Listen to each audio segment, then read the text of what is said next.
se construye con muchas voces.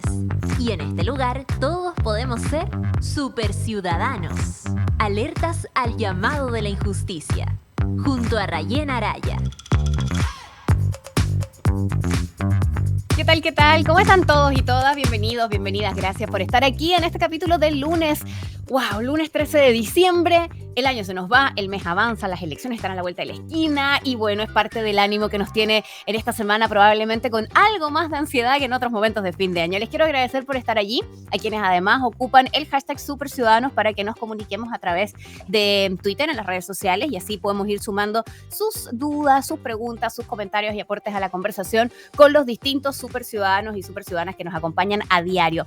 Este programa siempre lo hacemos en equipo. Voy a saludar siempre a Luis Concha en los controles, a Charlie en nuestra puesta al aire audiovisual, así que para quienes nos escuchan y para quienes nos ven, saben quiénes están detrás de cada una de esas áreas para que podamos tener este podcast funcionando. Y por supuesto, a nuestro super ciudadano de hoy. Vamos a hablar de algo que la semana pasada, en medio del feriado y de la contienda electoral que nos tiene a todos con los pelos de punta, no tuvimos minuto para conversar y es sumamente relevante. Como radio nos importa mucho y como sociedad nos parece que es sumamente relevante darle cabida, por fin, en materia de derecho a una parte de nuestra sociedad que constantemente estaba excluida y que por lo tanto había una serie de situaciones vinculadas a lo que significa la ley de filiación, la opción de matrimonio, etcétera, que no aparecían dentro de sus posibilidades. Nos parece relevante como radio, lo queremos contar además, y por eso invitamos al director de Sostenibilidad y sociólogo. Él es parte del equipo de Todo Mejora. Matías Trujillo, bienvenido y gracias por acompañarnos. Buen día, ¿cómo estás?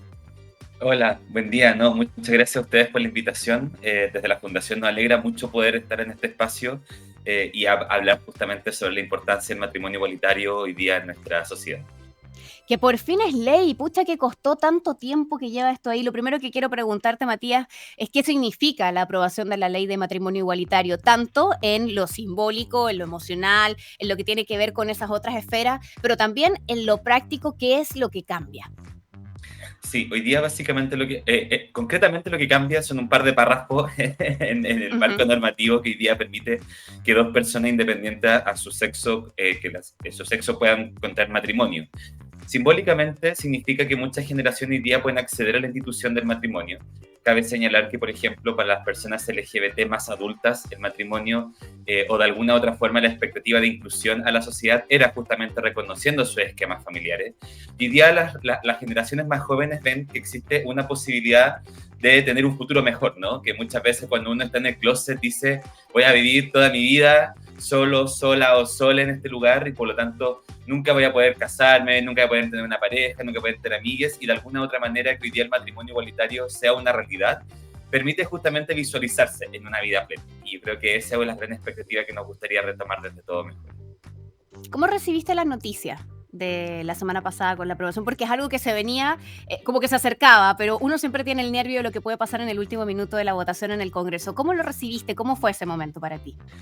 Fue muy emocionante porque al menos desde la Fundación, si bien no es un tema que trabajemos directamente como vamos a ir a trabajar, como a generar incidencia en el Congreso sobre el matrimonio igualitario, estábamos muy expectantes, ¿no? De alguna u otra forma, es un proyecto de ley que llevaba muchos años ya detenido en el Congreso. Al mismo tiempo, las últimas votaciones habían sido un tanto como difusas, ¿no? Pasaba a comisión mixta, volvía a la sala.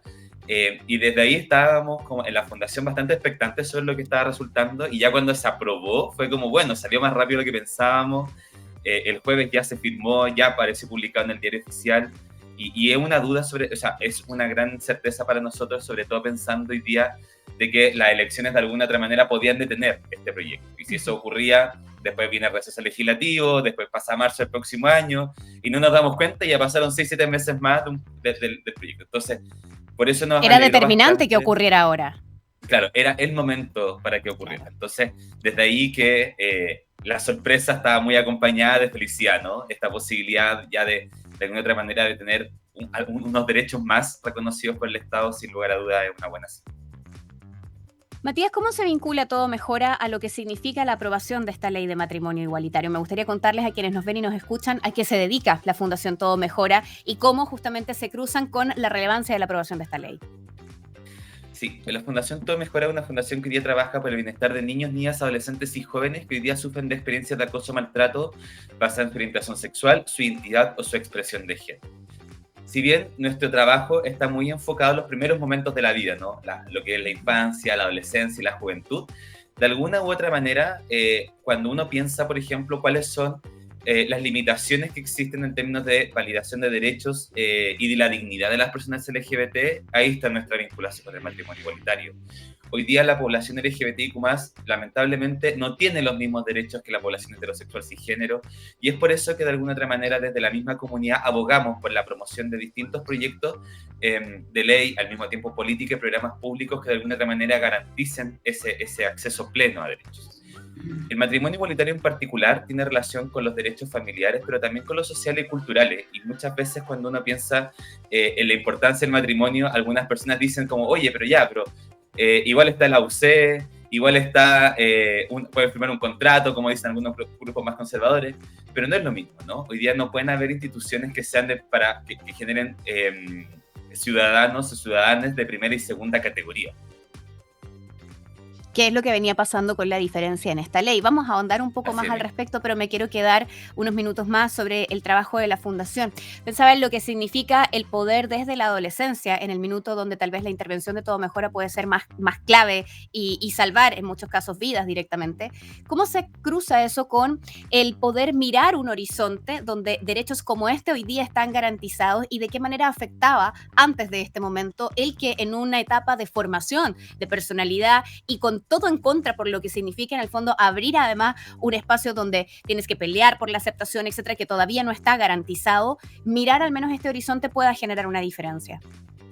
Sí, justamente eso es como yo creo que el valor simbólico que desde Todo Mejora queremos instalar, ¿no? Este momento del closet. El momento del closet es un momento tremendamente solitario y sin redes de apoyo disponibles. Muchas veces cuando está en el closet tiene cuestionamientos que no le comparte a su entorno. Y así por ejemplo, confirmamos a través de la línea de ayuda que hoy día tenemos disponible en Todo Mejora. Las problemáticas, por ejemplo, de conocerse o de configurar la propia como identidad sexual, la propia identidad de género, es muchas veces una experiencia de pares y cuando uno no tiene esa experiencia de pares, uno dice como voy a crecer solo toda la vida. De hecho, a mí también me pasó en algún momento me sentía muy solo en la escuela. Muchas veces, por ejemplo, no sé, pues los niños empiezan a pololear, como los primeros pololeos, y de repente era como, pero yo tampoco encuentro ninguna pareja, y eso lo proyectaba el resto de mi vida. Y después al mismo tiempo saber de que no contaba con garantías, si a mí por ejemplo, me pasaría algo, mi eventual pareja no tendría ningún tipo de derecho. Y de hecho es como la problemática que las organizaciones, tanto como Móvil Iguales, también levantaron. ¿Cuáles son las vivencias reales del matrimonio igualitario? Es que son finalmente familias que no cuentan con regulaciones, que están muchas veces descuidadas, sobre todo, por ejemplo, las familias cuyos derechos filiativos no están reconocidos, ¿no? Por ejemplo, dos madres que están criando juntas a un niño, niña o un adolescente, y le pasa a uno justo a la madre a la madre biológica y la otra madre queda completamente ajena a la situación. Claro. Y por ejemplo, desde ahí me gustaría señalar el caso de Marcela Riquelme, que es electa diputada, que ella fue premiada por Todo Mejor hace unos años atrás justamente por su trabajo como visibilizando el activismo desde la maternidad lésbica. Hoy día, por ejemplo, el otro día me la encontré y me contaba que ya su hijo creció, ha pasado mucho tiempo, ya se recibió, ya terminó su carrera. Y de alguna otra manera esos relatos o esos testimonios son formas de ver una vida posible. Una vida posible en donde tú te puedes realizar, en donde tú te puedes desplegar en términos de vinculación afectiva, donde tú puedes construir tu espacio en el cual tú te quieres dedicar el resto de tu vida. Ejemplos que puedan ser mayores, me refiero en la cantidad de veces que eso ocurre y no solo una excepción. Claro. Pensaba también, Matías, en lo que significa, lo hablábamos ahora desde la perspectiva de adolescentes en un proceso de formación, de identidad, de personalidad, por cierto, también en esa etapa de la vida, y poder vislumbrar esto como algo que de alguna manera garantiza un espacio en términos de derecho en la sociedad igualitario. Pero también creo que es interesante mirarlo desde el otro lado, lo que puede significar, como tú decías en el caso de Marcela, para padres, madres que ya criaron o que eventualmente pueden visualizar un escenario distinto para sus hijos. ¿Cómo será para los hijos o hijes de personas que han decidido ahora, a partir de este nuevo espacio, contraer ese vínculo del matrimonio bajo esta ley de matrimonio igualitario? ¿Habrá un crecimiento y una idea, tal vez una percepción de familia diferente a partir de lo que puede garantizarles esta ley a esos niños y niñas? Sí, yo creo que sí. Yo creo que ahí me pasan dos cosas ante esa afirmación. Por un lado, creo que se valida una vivencia familiar, quizás no tan asociada a este modelo tradicional, ¿no? Del padre, la madre, los hijos muchas veces, sino que al mismo tiempo reconocemos que existen otros modelos familiares. Y esos otros modelos familiares son igualmente legítimos. Yo creo que esa es como la garantía que entrega esta ley, que en el fondo uno ya no queda como en el borde, ¿no? Como esta casi familia, sino es ya reconocido previamente tal. Y en esa línea creo que sería interesante como tenerse la idea de Chile, y quizás sincerar un poco más la conversación, en Chile como que la cantidad de matrimonios de este modelo clásico quizás ya no es la norma, y al mismo tiempo las configuraciones familiares van cambiando, y está bien que así sea, si son relaciones humanas propiamente. Esta ley de matrimonio igualitario, Matías, implica entonces también asumir, por ejemplo, la ley de divorcio aplicada a estos matrimonios, porque allí también se producía esta situación de la que tú mencionabas un rato atrás por diversas razones, donde una pareja, como cualquier otra, se puede romper y donde puede haber hijos al medio. Y entonces, ¿de qué manera se dan también los derechos para conservar los vínculos en cada una de las partes? ¿Se asume entonces también la ley de divorcio para aplicarse a la ley de matrimonio igualitario? Así es, en ese caso, y ahí operan también las mismas leyes, las otras leyes también de regulación familiar, sobre, por ejemplo, qué pasa con la tuición, qué pasa con otros temas, por ejemplo, claro, el divorcio es uno, qué pasa con las niñas que quedan en el medio de ese vínculo que está reconfigurándose. Y al mismo tiempo, por eso decía que en el fondo es como un abanico amplio de expectativas las que hoy día se validan para la población LGBTIQ+. Me parece también interesante como la idea de que hoy día Chile es un país un poco más igualitario que ayer, sino, por ejemplo, si sumamos los derechos que tiene la población LGBT en relación al día anterior, a la semana anterior, hoy día tenemos un derecho más que al mismo tiempo resuena en distintas partes del país. ¿Qué otras cosas puede empujar en materias de derecho la aprobación de esta ley? Entendiendo que en general esa construcción de derechos en nuestra sociedad suele ir encadenado y uno empuja a otro y finalmente son luchas de años, pero que van teniendo distintos representantes, ¿no? Dependiendo del momento que se vive. ¿Qué es lo que puede desencadenar en materia de otros derechos a los que se pueda aspirar la ley de matrimonio igualitario? Pensando en la comunidad LGTBIQ+. Sí, yo pienso que hoy día pasan dos cosas muy interesantes hoy en día. La primera de ellas es que, claro, el matrimonio igualitario consagra el acceso a una institución que históricamente ha sido considerada como para hombres y mujeres, desde ese vínculo de alianza. En términos familiares, yo creo que quedan todavía como ciertos desafíos, ¿no? Sin embargo, hoy día la percepción a nivel de comunidad LGBTIQ+, tiene relación con que es necesario avanzar con otros tipos también de proyectos de ley que aborden necesidades diferentes de la población LGBTIQ+. En particular, el matrimonio igualitario hace alusión a las necesidades de reconocimiento de los problemas familiares. Sin embargo, también hoy día hay iniciativas que se están empujando desde la comunidad LGBT que ven por otras necesidades, como por ejemplo un cupo laboral trans. Al mismo tiempo, por ejemplo, avanzar hacia políticas antidiscriminación con un foco preventivo antes que como a posteriori, ¿no? Que como la ley antidiscriminación hoy en día está pensada ya cuando el hecho de violencia está consumado, pero de alguna otra manera no previene. Claro, ya no tiene políticas afirmativas del Estado para prevenir esas situaciones de violencia. Y yo creo que este punto es muy álgido, sobre todo hoy día con la percepción de inseguridad que tiene la población LGBTIQ+ a propósito de la instalación de los discursos de odio. Entonces, yo creo que a nivel de comunidad LGBT se están empezando como a ponderar nuevamente como las actuales prioridades que se van a establecer en una agenda eventual de incidencia. ¿Hay una vinculación, Matías, a propósito de lo que hacen ustedes en la línea de ayuda, tal vez de aumento, de preocupación o que se pueda visualizar en mayor cantidad de llamados o de miedo finalmente? Voy hacia allá. Cuando aparecen estos discursos, cuando aparecen polémicas en torno a lo que significó, por ejemplo, los dichos de Johannes Kaiser sobre la diputada electa Emilia Schneider, u otros casos, cuando esto aparece en la luz pública, ¿hay un relato que acompaña como efecto eso en el espacio público que puedan ustedes constatar desde Todo Mejora? Sí, disculpa, desde Todo Mejora hemos constatado ese efecto, yo creo que tanto como desde la línea de ayuda, en el sentido de que las conversaciones aumentan. Por ejemplo, la línea de ayuda es un termómetro muy sensible a lo que está pasando en términos sociales. Nos pasó, por ejemplo, para el estallido social, que muchas veces les niñas y les adolescentes que si bien nos escribían por motivos de consulta asociados a cómo se de closet, o la experiencia de discriminación que viene en la escuela, para el estallido social igual nos decían de pronto como siento invalidación política por parte del mundo adulto, porque típica frase como de los padres, como ¿qué sabes tú? Tú no viviste otra época, están puro protestando porque como para poder sembrar el caos. Y lo mismo está ocurriendo ahora, en el sentido de que la línea de ayuda muchas veces también te permite escuchar los discursos actuales que son principalmente asociados a inseguridad, la percepción de miedo, por ejemplo, a caminar en la vía pública, la sensación de que hoy día cada vez son más frecuentes, por ejemplo, los ataques homotransfóbicos, y muchas veces las redes sociales también alimentan ese miedo, ¿no? Porque los mensajes se viralizan a una velocidad mucho más rápida. Al mismo tiempo, los discursos de hoy se instalan con mayor agresividad dentro de las redes sociales, y eso es lo que hemos palpado. Al mismo tiempo, en otros países en donde los discursos de odio se han institucionalizado a través de gobiernos derechamente homotransfóbicos, como por ejemplo el caso de Estados Unidos con Trump o con Bolsonaro en Brasil, la violencia fue escalando, la violencia física aumentó considerablemente, y sin ir más lejos, hoy día Brasil es un país tremendamente hostil para la población trans. Destaca lamentablemente por las altas tasas de agresiones a personas transgéneros, travestis, transexuales, queer, etc.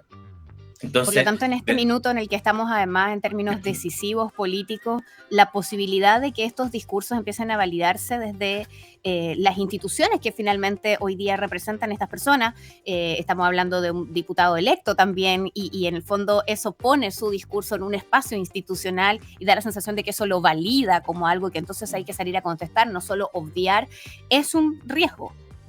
Claro, es un riesgo porque, claro, no lo hace desde cualquier lugar. Ya el diputado electo no lo hace desde su canal de YouTube, sino lo está haciendo desde uno de los poderes del Estado.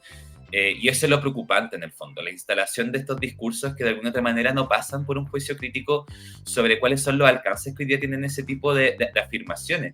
Sobre todo pensándolo en que muchas veces cuando uno vive estas preguntas sobre quién soy, qué me gusta, cómo vivo mi propio género, muchas veces, como yo retaba, es una experiencia solitaria, pero al mismo tiempo uno está en conexión con los discursos como de la esfera pública. Entonces, ¿qué pasa, por ejemplo, con esos niños y adolescentes y jóvenes que están cercanos al diputado electo? Y que de alguna otra manera quizás están viendo ese cuestionamiento y les resuenan esas palabras y se internaliza muchas veces ese propio rechazo a la identidad. Y que es algo que pasa con mucha frecuencia, ¿no? Cuando uno, por ejemplo, se pone, a mí, por ejemplo, desde mi vivencia, cuando estaba viviendo mi propio proceso de descubrimiento como quién soy, me acuerdo que en la televisión abierta habían dos referentes sobre la comunidad LGBTIQ+, y con bastante sesgo.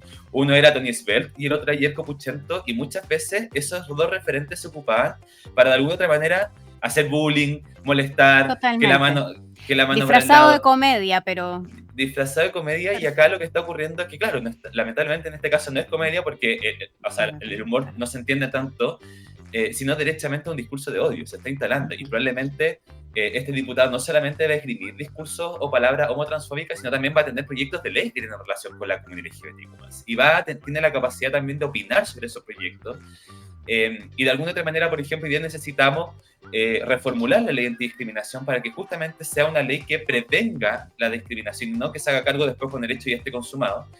Y nos preguntamos desde la comunidad LGBT como cuál va a ser la opinión de este diputado, ¿no? Si él es una misma persona que, sin mayor juicio crítico, establece y esgrime afirmaciones tremendamente discriminatorias a la comunidad LGBT+. Matías, mencionabas la ley antidiscriminación.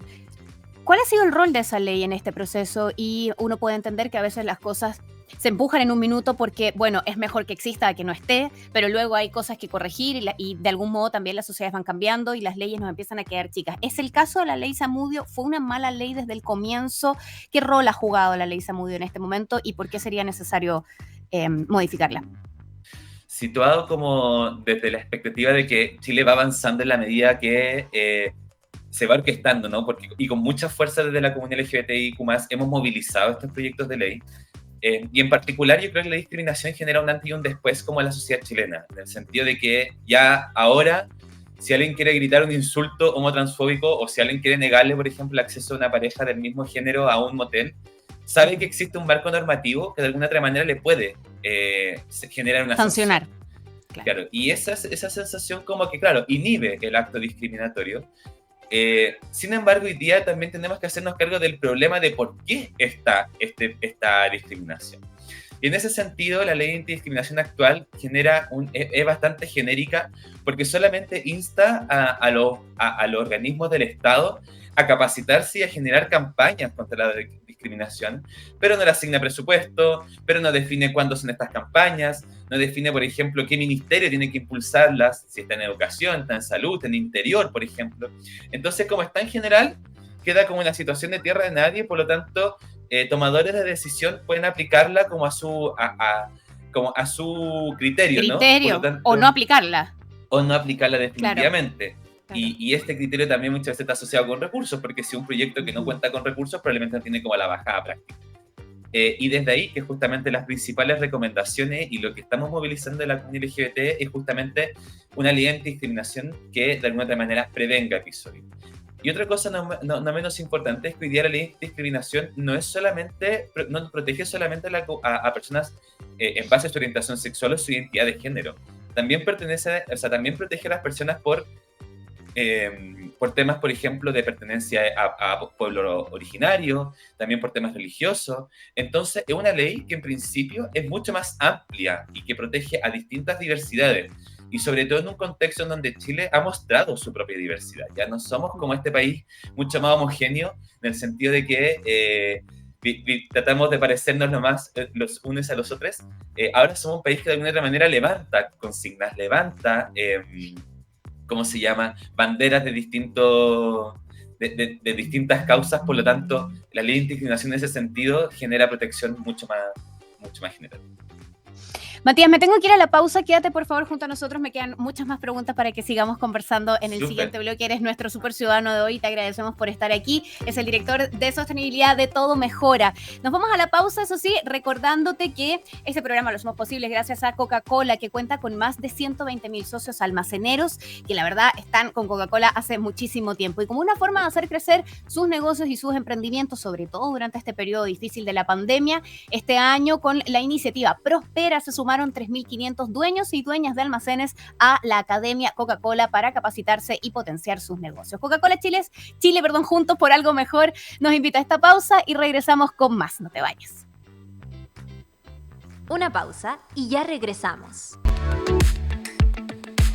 Retornables también en micoca-cola.cl. La plataforma online micoca-cola.cl ofrece la posibilidad de comprar bebidas en envases retornables. En caso de no contar con envases, el sitio ofrece entregarlos en el primer envío. En los pedidos, solo deberá comprarse el refill de la bebida que quieres. La plataforma micoca-cola.cl permite comprar desde la comodidad de tu casa y a la vez cuidar el medio ambiente. Los productos se entregan directo en la puerta del cliente en todo Santiago.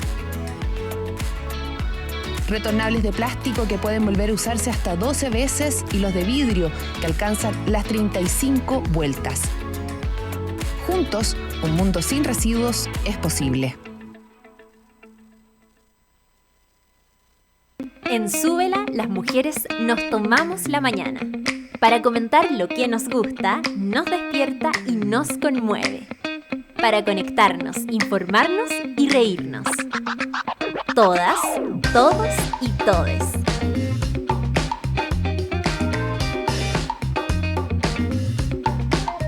Café con nata, Super Ciudadanos, Satélite Pop, Caseritas.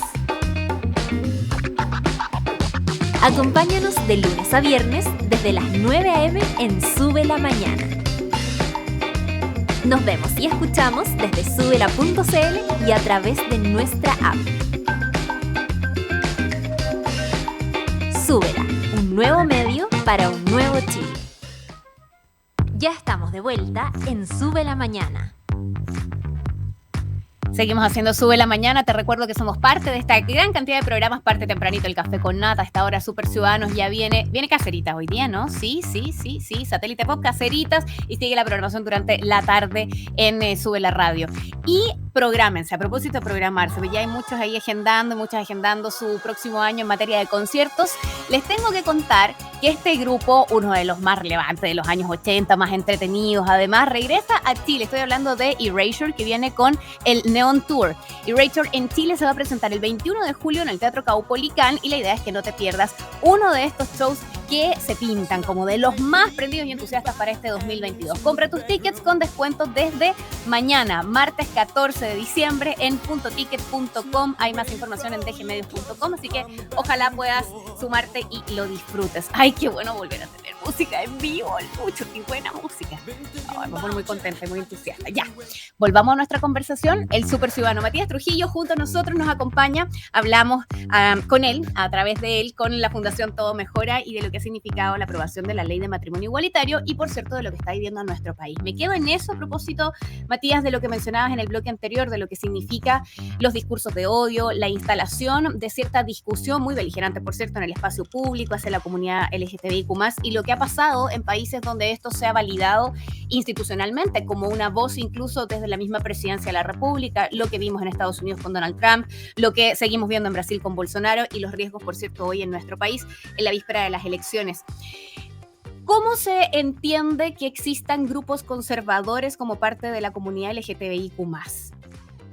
¿Tú tienes un acercamiento a lo que puede significar eso? Lo digo a propósito de lo que está en juego y de lo que significa en materia de derechos y de cómo uno puede ver a las personas naturalmente vinculadas al color político que estimen. Pero cuando eso se cruza a veces con tus propios derechos, ¿cómo se entiende aquello, Matías? Yo creo que en principio la libertad de conciencia también es un derecho humano, entonces las personas podemos creer muchas cosas, sin embargo cuando esas creencias y también asociadas también a la libertad de expresión comienzan a interferir en la vida de una otra edad, ahí aparecen todas las limitaciones. Yo creo que ahí están los límites en el fondo de la libertad de expresión, la libertad de conciencia en particular. Desde ahí me parece interesante la pregunta porque de alguna otra manera dentro de la comunidad LGBT no todos pensamos de la misma manera y es normal que así sea. Y en una democracia también es propio que existan visiones divergentes o muchas veces diversas sobre los mismos. Yo creo que en relación en particular sobre los derechos hay que tomar como mucha perspectiva y con mucho cuidado la sensación de que yo no puedo decir lo que quiera o no puedo hacer lo que quiera, sobre todo cuando está en juego la integridad de otra persona. Desde Todo Mejora, que es lo que escuchamos diariamente, es que discursos de odio o muchas veces, por ejemplo, decisiones arbitrarias del mundo adulto inciden en la vida de las personas e inciden muchas veces con consecuencias que son a largo plazo. Por ejemplo, desde Todo Mejora sabemos que 2 de cada 3 adolescentes trans reciben información que no les sirve sobre su sexualidad y muchas veces, claro, ahí uno dice, muchas veces las agendas políticas a nivel del Ministerio de Educación dicen ya, vamos a hacer un proyecto de educación sexual, pero deja muchas veces fuera la vivencia de la comunidad LGBT y eso finalmente impacta en que las personas LGBT no contamos con todos los recursos, todos los conocimientos necesarios para administrar nuestra propia sexualidad y nuestra propia afectividad. Entonces, yo creo que ahí es importante señalar como cuáles son las consecuencias de eso. Por una parte, por ejemplo, cuando uno piensa que a los adolescentes trans la educación sexual que viene en sus colegios no claro, la conocen, pero no les considera. Y claro, porque en el fondo uno ve la identidad de género o cuál es el modelo clásico de cómo se habla la sexualidad, es básicamente mira hacia la reproducción y muchas veces también como con mucho matiz y tabú asociado a la ITS, ¿no? Pero esa no es la realidad de la comunidad LGBT. La educación sexual de las lesbianas, por ejemplo, también tiene un propio nicho y de alguna otra manera cuando las agendas conservadoras se instalan con tanta fuerza, lo que hacen es justamente mantener o socavando o dejando al límite, ¿no?, a las personas que no podemos acceder a esa plena educación. Y lo mismo ocurre en salud, lo mismo ocurre, por ejemplo, en términos de desarrollo social. Entonces, yo creo que esa es la importancia, o yo creo que ahí está, de alguna otra manera, como el impacto de que las agendas conservadoras se instalen en quienes toman decisiones. Mencionabas lo de la ley de educación sexual integral, por cierto, es una de las leyes que lleva tiempo también allí sin avanzar y que se considera una de las urgencias. ¿Cómo ves el tema de los programas de gobierno y de lo que puede ocurrir eventualmente a partir de esta elección en materia de salud mental y de salud en términos biológicos, en el fondo de lo que significa poder acceder a servicios de salud, a planes de salud que consideran a las personas de la comunidad LGTBIQ+? Yo creo que hoy día estamos como enfrentándonos como una disyuntiva, ¿no? Porque por un lado, el candidato conservador, de alguna otra manera, no promueve políticas afirmativas sobre esto. Y no solamente no las promueve, sino que al mismo tiempo con su silencio y desde su propio sector han manifestado que en el fondo están en contra de esto. Pero por otro lado también está el programa del candidato del candidato de la centroizquierda, que de alguna otra manera ofrece un amplio espectro, ¿no? Sobre cuáles serían las condiciones a través de las cuales podemos garantizar no solamente el bienestar y la dignidad de la comunidad LGBT, sino también de otros grupos vulnerables. Y yo creo que por primera vez podemos sacar una conclusión interesante sobre eso, que tiene relación con que los programas de gobierno de alguna otra manera tienen que responder a los intereses de la ciudadanía. Y dentro de la comunidad LGBTIQ+, en distintas organizaciones han hecho un trabajo espectacular sobre mostrar las distintas vivencias que hoy día sigue en la comunidad LGBT. Desde Todo Mejora, sin lugar a dudas, nuestro compromiso está con la salud mental, porque nos hemos dado cuenta, por ejemplo, que las consecuencias del bullying y la violencia homofóbica en la escuela puede durar hasta 40 años la vida de la persona. Entonces son consecuencias a largo plazo que de alguna u otra forma impactan en su salud mental, impactan en sus derechos, en sus accesos a la educación. Y de alguna otra manera también tener como parámetro que hoy día los programas de gobierno tienen que de alguna otra manera responder a las necesidades de la ciudadanía es un avance. Así, si uno piensa, por ejemplo, hace 15 años atrás, era muy tibio los menciona a la comunidad LGBT. Probablemente era una frase. Además, y también, como solamente también, en ese espectro, claro. Y también, y probablemente era una frase muy asociada también como a un grupo muy específico, que probablemente eran hombres gays o mujeres lesbianas, pero por ejemplo la comunidad trans invisible, la comunidad bisexual también. Entonces yo creo que hemos ido avanzando justamente a que hoy día la exigencia es que los planes de gobierno tengan una opinión.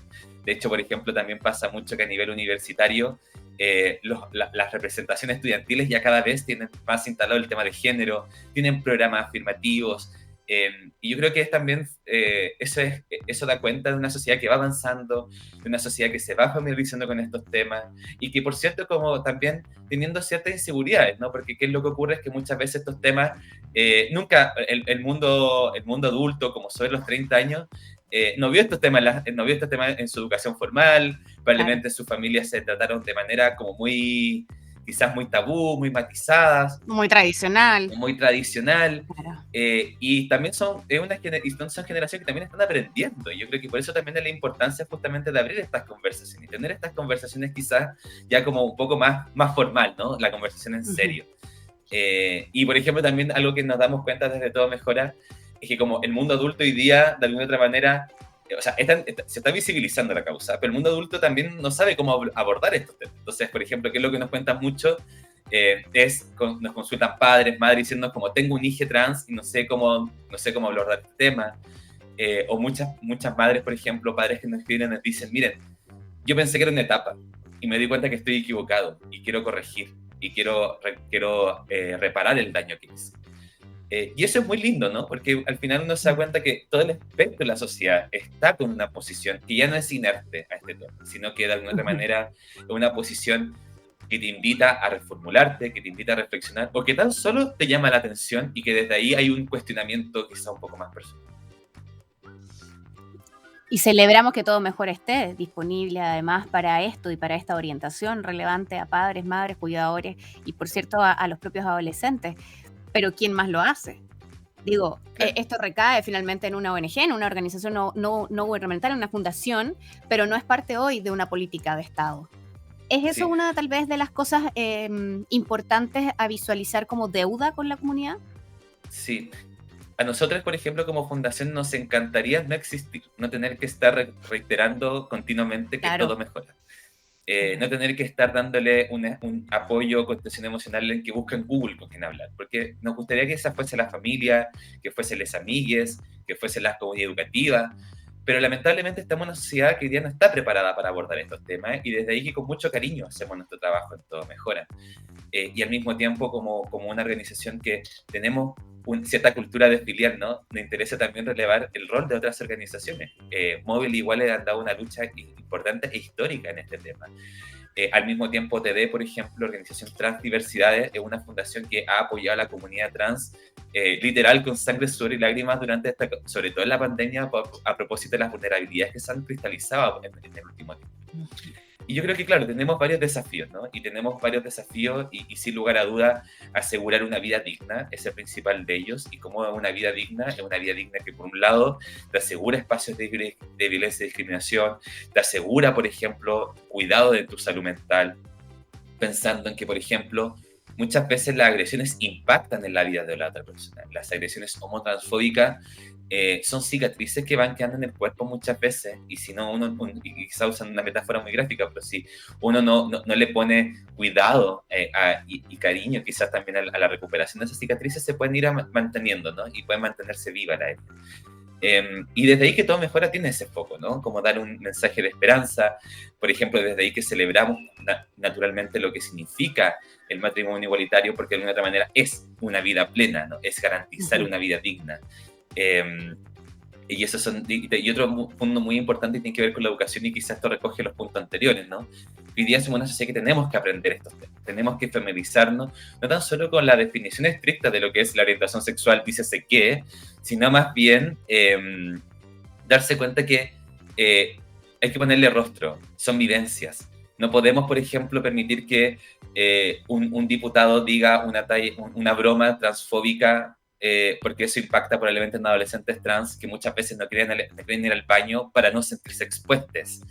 De hecho, uno de los datos, por ejemplo, que tenemos es que los lugares en donde los baños o los camarines son los principales lugares donde la comunidad LGBT se siente insegura en las escuelas, porque es exponer su cuerpo, es exponer como la evidencia y discriminación. El otro día, perdona Matías, un paréntesis, pero a propósito de también visualizarlo de manera muy gráfica, no recuerdo, creo que fue hablando con Vinca Jackson a propósito de abuso en la etapa de infancia, hablábamos de los riesgos que todavía nuestra sociedad no visualiza de esa manera, incluso en estas infraestructuras físicas públicas, como puede ser la construcción de baños en los colegios, donde la hora de, no sé, el cambio de ropa para hacer deportes en el colegio, es algo como entre todos, medio comunitario, y eso puede significar un espacio donde alguna persona no se sienta cómoda por la razón que sea, transgénero o no, porque puede haber otras también, y no existe esa posibilidad hoy dentro de nuestra construcción, como el desde, que implica el resguardo de la dignidad y de última de sentirse seguro en ese espacio, que debiese ser tan natural. Claro. O sea, de partida, cualquier persona no debería estar como con la sensación permanente de sentirse insegura por una característica inherente a su persona.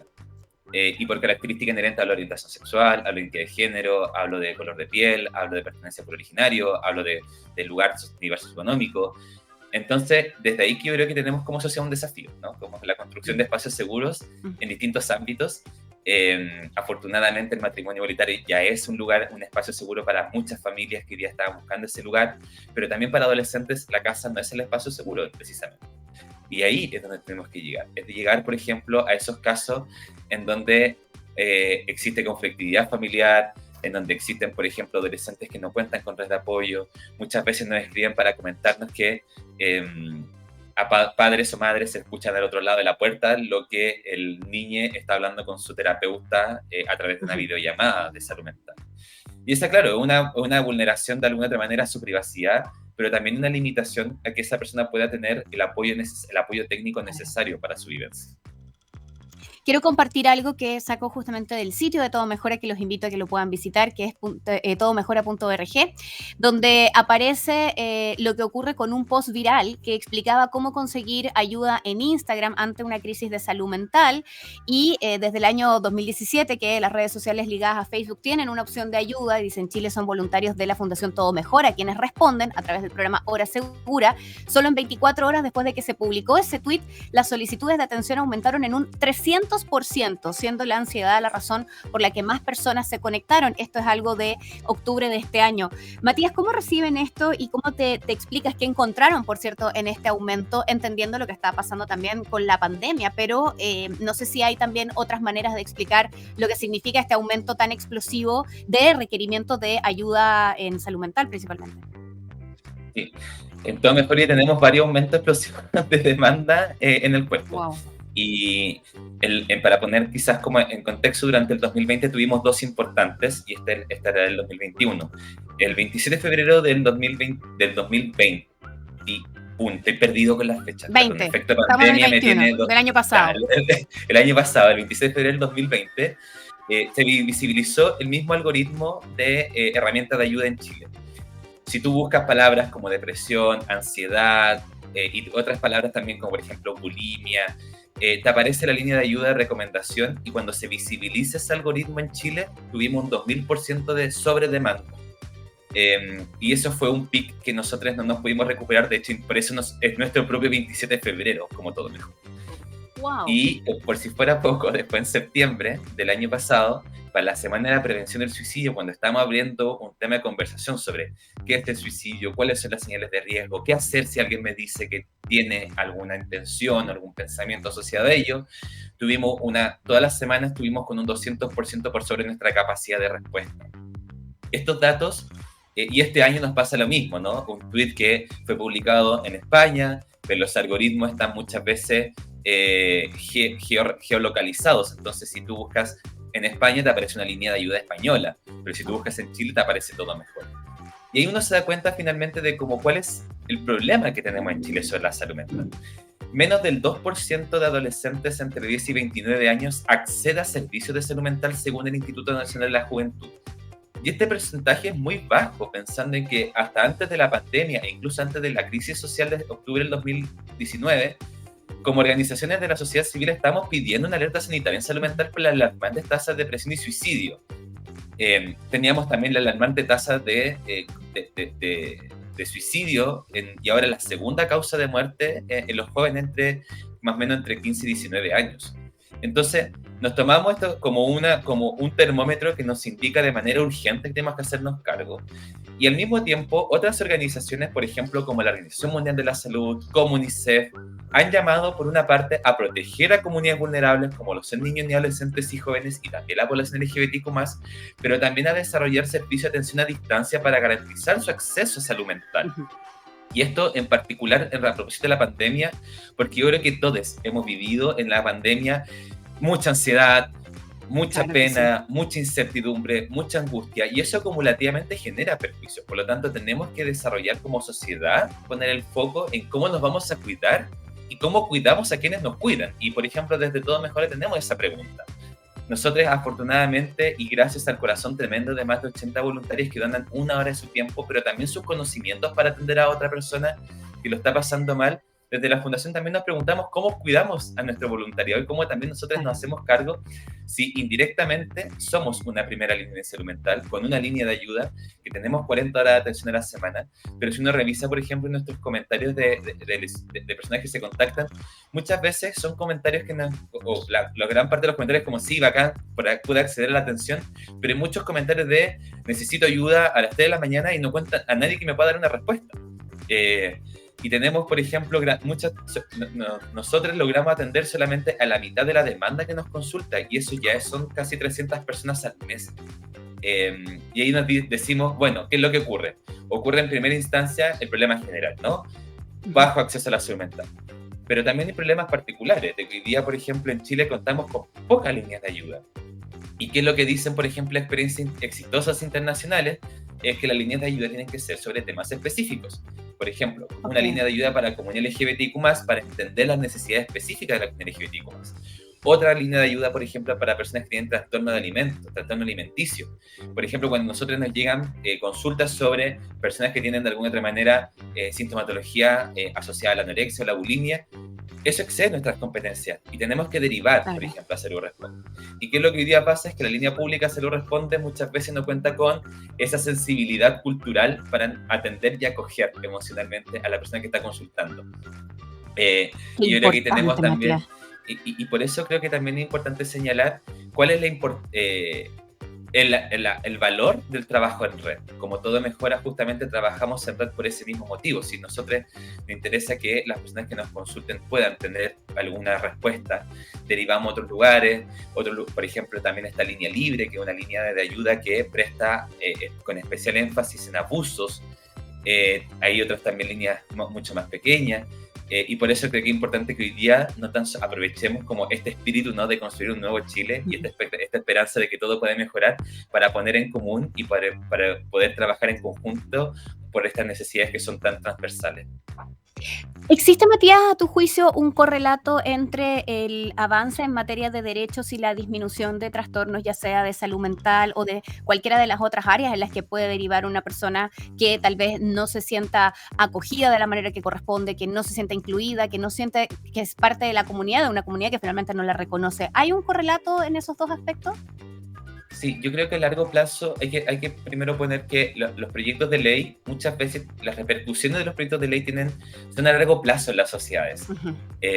Y por ejemplo, sociedades que ya han transitado por el camino de la igualdad de derecho y dignidad de las personas LGBTIQ+, muestran mejores indicadores de su calidad y bienestar de vida. Por ejemplo, países como Canadá, en donde muchas veces cuentan con no tan solo proyectos de ley, sino también con políticas y programas públicos que de alguna otra manera abastecen una gran parte de las necesidades de la comunidad LGBTIQ+, uno se da cuenta que son personas más felices en términos como de salud mental, ¿no? Porque también los servicios de salud mental al mismo tiempo son mucho más sólidos y permiten de alguna otra manera sostener eso. Y acá en Chile, ¿qué es lo que iba ocurriendo? Yo creo que nos estamos haciendo conscientes de manera progresiva sobre cuáles son las necesidades de la comunidad LGBTIQ+.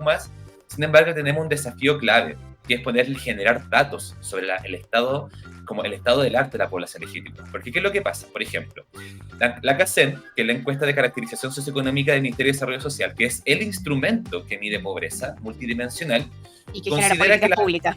y que genera políticas públicas, considera, por ejemplo, que un indicador de pobreza es el trato igualitario. Si tú no recibes trato igualitario, probablemente estás en una situación de pobreza en relación a otra persona.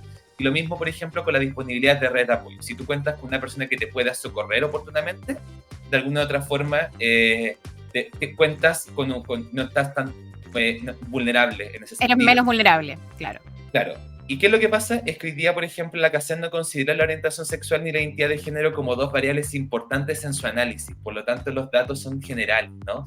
Entonces, por ejemplo, no podemos ver cuál es el impacto de la pobreza particular en la comunidad trans, o cuál es el impacto, por ejemplo, de la pobreza en el adolescente que hoy día está viviendo experiencias de bullying homotransfóbico y que no cuenta con nadie que le pueda socorrer y que tiene que consultar una línea de ayuda para pedir justamente un socorro. Entonces, ahí tenemos... Serían datos sumamente valiosos de conocer. Serían datos sumamente valiosos y de alguna otra manera sabemos desde Todo Mejora que hay se están haciendo esfuerzos a nivel del Estado para impulsar estos indicadores clave, pero todavía no son de manera sistemática. Y lo mismo ocurre con el censo, lo mismo ocurre, por ejemplo, con otros instrumentos que de alguna otra manera sirven para tomar decisiones. En Todo Mejora, por ejemplo, durante el año 2016 hicimos la encuesta nacional de clima escolar, que fue un instrumento a través del cual quisimos conocer la vivencia de adolescentes LGBT en sus salas de clase. Este proyecto lo impulsamos también en otros 7 países de América Latina, justamente a partir de las filiales con las cuales nosotros trabajamos en conjunto. Y nos dimos cuenta, por ejemplo, de que es muy común que en la región sea la experiencia homotransfóbica, la victimización en las salas de clase, la inseguridad, los altos niveles de depresión, los altos niveles de suicidio. Pero ese es uno de los pocos instrumentos que hoy día tenemos como para poder aportar, ¿no? Y por eso, como Todo Mejora, nos interesa muchas veces estar continuamente haciendo estudios, estar continuamente mirando la literatura, porque si no contamos con datos, el criterio excesivamente técnico, por ejemplo, de muchos tomadores de decisión, hace que se quede fuera. Por ejemplo, en la literatura científica e investigaciones de otros países, da cuenta, por ejemplo, de cuál es la vulnerabilidad particular de la comunidad LGBT frente al suicidio.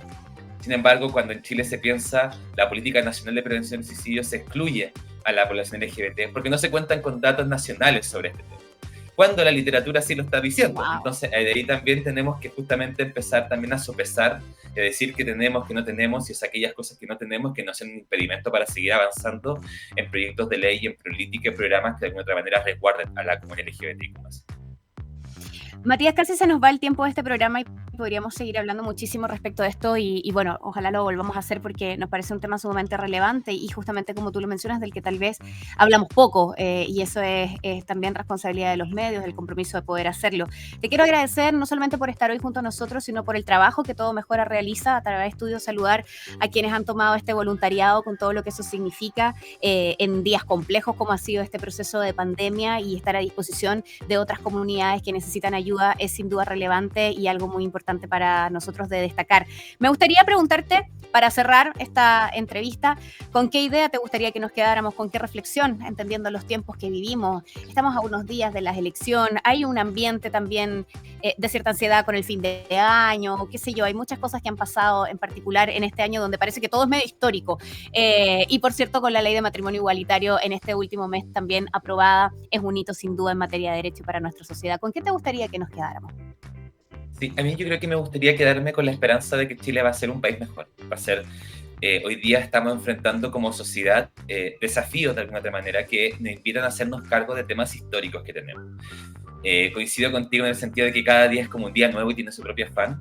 Y hoy día la invitación es justamente a soñar un país que de alguna otra manera ponga en el centro de su convivencia el respeto, la igualdad, el principio de la no discriminación, pero también valores más humanos, como lo son la empatía. Entender que existen, que somos personas, que somos seres sintientes, que muchas veces cuando uno emite un discurso, una palabra, que para uno no puede ser ofensivo, para otra persona sí lo puede ser. Y es importante también poner esa escucha activa, justamente de entender que somos una sociedad, que somos seres gregarios y que de alguna u otra forma nuestras relaciones están mediadas en gran parte justamente por nuestra capacidad también de respetarnos mutuamente. Ese es un mensaje, una invitación también a pensar y a justamente a construir espacios seguros y también a conocer la labor de Todo Mejora, que desde ahí diariamente le entregamos mensajes de apoyo y contención emocional a quienes los necesitan. Si saben de alguien, por ejemplo, que no sepa con quién verbalizar cómo salir del closet, cómo revisar su identidad de género, por favor, descarguen la aplicación Todo Mejora y ahí pueden hacer las consultas necesarias. Ahora, también... Súper importante ese mensaje. Y si también les encanta nuestro trabajo, también apoyarnos como organización sin fines de lucro. Hoy día estamos continuamente buscando donantes que nos puedan apoyar en nuestro trabajo y esa también es una invitación que me gustaría hacerle a todos. Me voy a sumar a aquello, reiterándoles el sitio todomejora.org. Puedes hacer tu donación desde 2.500 pesos a 20.000 pesos o bien lo que puedas contribuir. Este es un trabajo voluntario y por lo tanto cuando la sociedad civil se organiza, y en este caso lo hacemos a través de aportes de dinero, se puede lograr que entidades como Todo Mejora ayuden a niños, niñas, adolescentes que están viviendo situaciones en muchos momentos muy complejas y que requieren de ayuda profesional y comprometida. Gracias, Matías, por estar junto a nosotros. Un abrazo para todo el equipo de Todo Mejora. Gracias por estar aquí hoy. Que estés bien. A ti, gracias, Rayen. Un gusto. Hasta luego. Chao, chao. Chao. Un capítulo con mucho para sacar en limpio que espero que puedan disfrutar, revisar, escuchar y reescuchar a través del podcast que queda disponible en un ratito más. Ya viene Claudia Cayo con el Satélite Pop. Nos encontramos mañana. Que estén muy bien. Chao, chao. Eso fue Super Ciudadanos, junto a Rayen Araya. Alertas al llamado de la injusticia. Revisa este y otros capítulos en subela.cl o en nuestra app.